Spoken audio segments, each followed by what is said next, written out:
Everyone আসসালামু আলাইকুম। আপনারা সবাই কেমন আছেন? আশা করি ভালো আছেন। আমি আজকে পুডিং করা দেখাবো।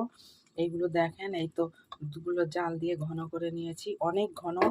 তারপরে এই দেখেন এখানে চিনি দিয়েছি, এই তো চিনি, এই চিনি এগুলো লাল চিনি। তারপরে এখানে আছে সুজি, সুজি আর একটু ক্রাশ করা আছে, এটা হচ্ছে এলাচ। ক্রাশ করা আছে সুজি, যে আমি দিয়ে দিলাম। তারপরে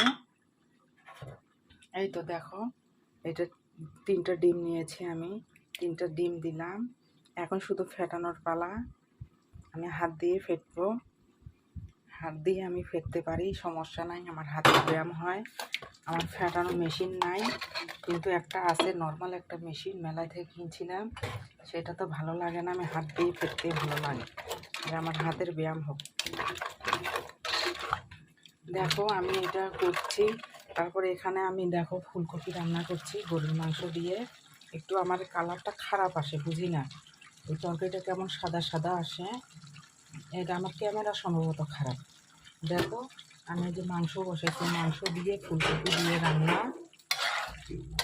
ফুলকপি এখন সস্তা অনেক আগের তুলনায়।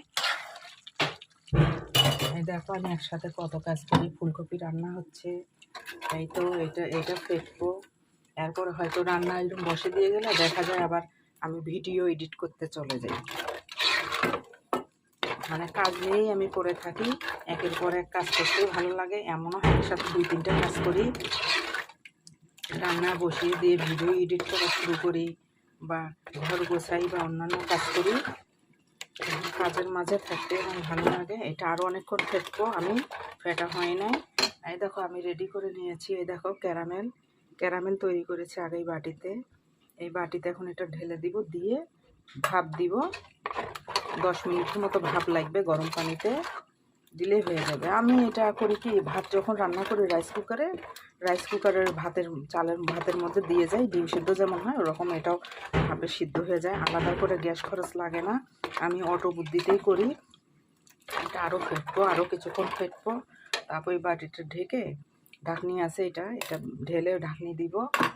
তো ঢাকনিটা আছে, এটা দিব। ঠিক আছে, আজকে এই পর্যন্ত। আল্লাহ হাফেজ।